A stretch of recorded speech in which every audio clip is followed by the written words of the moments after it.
I've got a question for you, and I want you to be honest with me. Does your business partnership program go beyond snacks for your postie and contra with your local pub? I hope so. Forrester found out that brands with mature partnership programs grow revenue twice as fast and see 28% of their revenue come from emerging partnerships. I'd love to see your local pub do that for you. To get a kickstart and partner with some of the world's most credible content creators, influencers, mobile apps, and other brands on a performance basis, check out Impact, a technology company transforming the way we do partnerships at scale. Visit impact.com/growth. Welcome to The Checkout. We catch up with previous Add to Cart guests and ask them 5 quick questions to get to know them better and leave you with a little extra inspiration to get through your Friday. Here's your host, Bushy. Today's Checkout features Aaron Woolf, the visionary founder behind Trendii. That's Trendii with 2 I's at the end.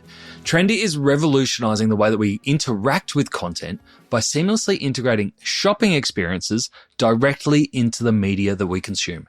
With clients including Freedom, Maya, Temple & Webster, and integrated on networks such as News.com, Domain, and Vogue Living, Trendii is connecting content with relevant advertising.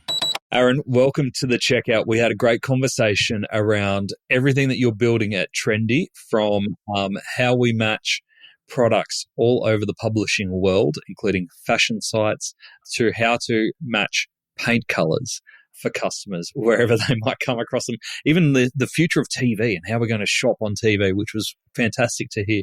But we've got 5 questions to hear more about you. Number 1, what's the weirdest thing that you've ever bought online? I bought from Instagram a shoe cleaning paste, and it took 2 months to arrive.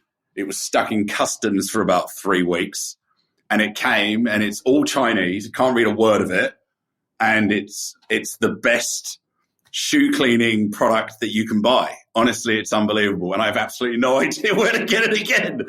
Why was it stuck in customs for that long? Because who knows what the hell it is? It's just some weird bag. It's got like a Chinese official stamp on it. God knows what they thought it was. Just a weird bag of white powder that you can. Yeah, exactly right. Yeah, it's a weird white paste. Anyway.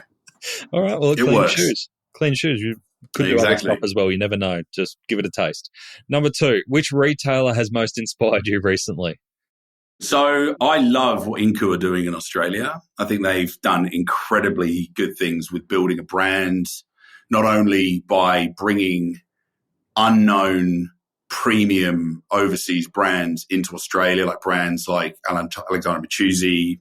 They do a lot of stuff with Acne and other brands. Like, these brands are growing, obviously, but they've done incredibly well by kind of leaning on these overseas brands and then bringing them in.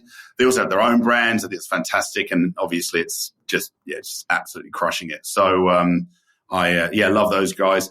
Farfetch, another one, I think, are doing a lot of really interesting things in the experiential physical world. I'm a big believer in shopping should be experiential rather than just walking in and kind of picking something off a rack, trying it on and buying it. I think there needs to be more there.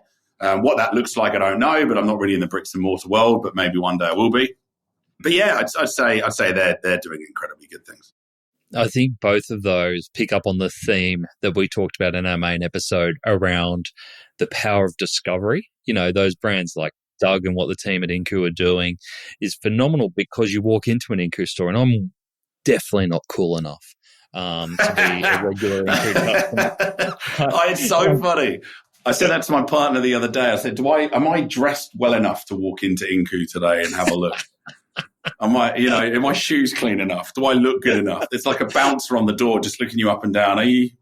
And it's like they've created this brand that makes you want to feel like you're worthy of them. And it's like, isn't that insane? It's incredible. But then you walk in there or you speak to any of the team, and they are the most friendliest, down-to-earth people you've ever come across. And they sell all sorts of different price points, right? So it's not all premium stuff.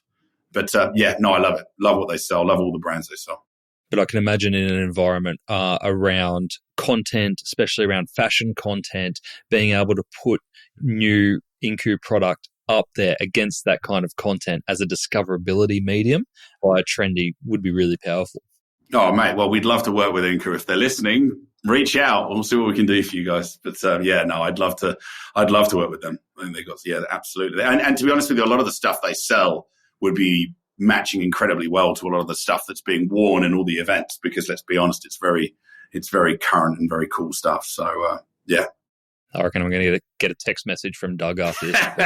Hopefully. Wouldn't that be cool? Stop putting me in it. All right, number 3, name a piece of tech that you or your e-commerce business or Trendii couldn't live without. So I'm a bit old school. I'm going to have to go with email. I know. I mean, I know there's Linear and I know Slack and I know there's all these other things that people use all day, every day. But look, to be honest with you, I have an incredibly good team that use all of that stuff.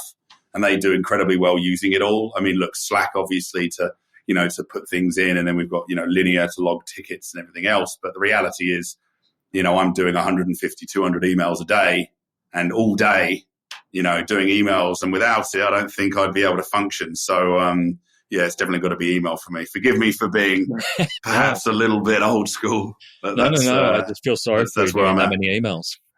Yeah, no. Well, I think I've got somewhere in the region of about 23,000 unread emails. So I do have to start cleaning up my inbox. But anyway. Do you ever see a future where Trendii recommendations and product matching finds its way into promotional or campaign emails as well? Look, the email is going to come from a brand. The brand's going to already know the products that consumers wanted or clicked on, engaged with. What about emails from publishers? An email from a publisher connecting brands, products, an automation. Maybe. Yeah. You've just given me 3 sleepless nights. Thank you. Add that on top of your emails. You'll be right. I'm just going to go and solve this problem now. Thanks, Nathan. Right, it's a problem I didn't know. It's a problem I didn't know needed to be solved, and now I've got to go and try and figure it out. It might not be. But yeah, maybe dynamic email, HTML. Let me. Anyway. All right, I'll leave that with you. I'll come back to you if it becomes something. I'll buy you lunch. How's that? Good. Buy me a new T-shirt. Number 4, can you recommend a book or a podcast that our listeners should immediately get into? I mean, I love reading autobiographies of people that have achieved things. I've recently read Phil Knight's autobiography, Shoe Dog, and thought that was absolutely just mind-blowing. And I think one of the reasons why I loved it so much is because there's so much. It's not Losing My Virginity was probably one of the first I read, which is Branson's. And I read that, and it's very self-indulgent. It's very fluffy. Hope he's not listening. And he's a regular. Okay, I loved his book. Best book I've ever read.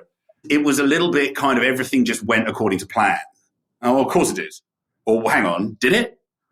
Did it really? No business goes according to plan. I don't care who you are. I don't care how big and successful you are. You got stories about Amazon having a phone call away from bankruptcy.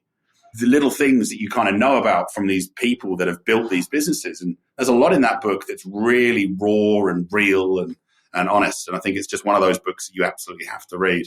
And then Chimp Paradox. Haven't gotten too into it yet, but I don't know if you're familiar with the Chimp Paradox. But the idea is that there's 3 parts of your brain. There's the chimp, the human, and then there's your robot or your storage. And storage is essentially everything that you know to be true, like that you have to pull down on a door handle to open a door, that sort of thing. But the idea is that the chimp is 5 times stronger than the human. And so the chimp part of your brain is very much about impulse, instincts, reactionary, got to do things, blah, blah, blah. And it can be very overpowering to the human. So the Chimp Paradox is all about not controlling the chimp, but managing it and basically having a way of managing your sort of mind and those other things. It was recommended to a friend by a friend of mine that's done about 50 Ironmans. So it obviously helped him. So I'm going to, give that a go. And then go do an Ironman. And he keeps pushing me, but I don't know if I've got the legs for it. Anyway. Love it. Last question I've got for you, Aaron. What is your biggest challenge today? I think the biggest challenge is sometimes switching off. and the importance of switching off to reframe, refocus, and come back to what you were doing. A lot of focus in my young years when I was sort of in my 20s and early 30s was very much about work long hours, work big weeks, hustle culture, work. And I think what I've realized in the Trendii journey is that it doesn't make you better, more productive, deliver a better product, and have a better outcome. Because remarkably, some of the problems you solve might be ones you think of while you're sitting under a tree staring at the sky. And if you're so busy focusing on what's happening, you can't actually take a look at what's happening. You're just so busy in the zone. So that's probably for me one of my biggest challenges, is actually remembering to do that. Because by the time I realize that it's 4:00 on a Friday afternoon and I've only had lunch once that week, and so it does get a bit tricky. But I do try and find time to get away from it, just completely switch off, turn my phone off for an hour, and do other things. Such a good tip. I once had a business coach who would always start our calls of, are you in the blue zone or the red zone? And oh, really? Yeah, literally, like if you're in the red zone's the doing zone. It's you're pumping out emails. It's like you're making decisions. You're going. Blue zone is that safe space, the sitting under the tree where you can think of new ideas and you have space for other ideas to come in. So she had a bunch of exercises to move us from the red zone when we're rushing to finish an email, whatever, to jump on a call, to move us into the blue zone, which I think is really important. Yeah, agreed. I mean, you can't rush solutions either. Sometimes they do take as long as they take, and you've just got to wait for that. But I think, been around the block a bit. I've worked in the industry now 20 years, so I know things eventually do come. So it's trusting that process. But finding time to do it and dedicating to it's really crucial. But yeah. Love it. Aaron, thank you so much for joining us on the checkout. My pleasure. Thanks so much for having me. To hear more from Aaron, jump back into episode 433, where Aaron shares how Trendii reduces friction in the purchasing journey by embedding relevant products directly to inspirational content. We also look at the various ways that publishers and brands can leverage Trendii's technology to drive engagement and sales, especially through the middle part of that funnel. And we look into the future with some stargazing strategies on the future of contextual commerce, including potential streaming service integration, social media, and who knows, maybe even a bit of VR. Thanks for listening, and until next time, keep adding to cart.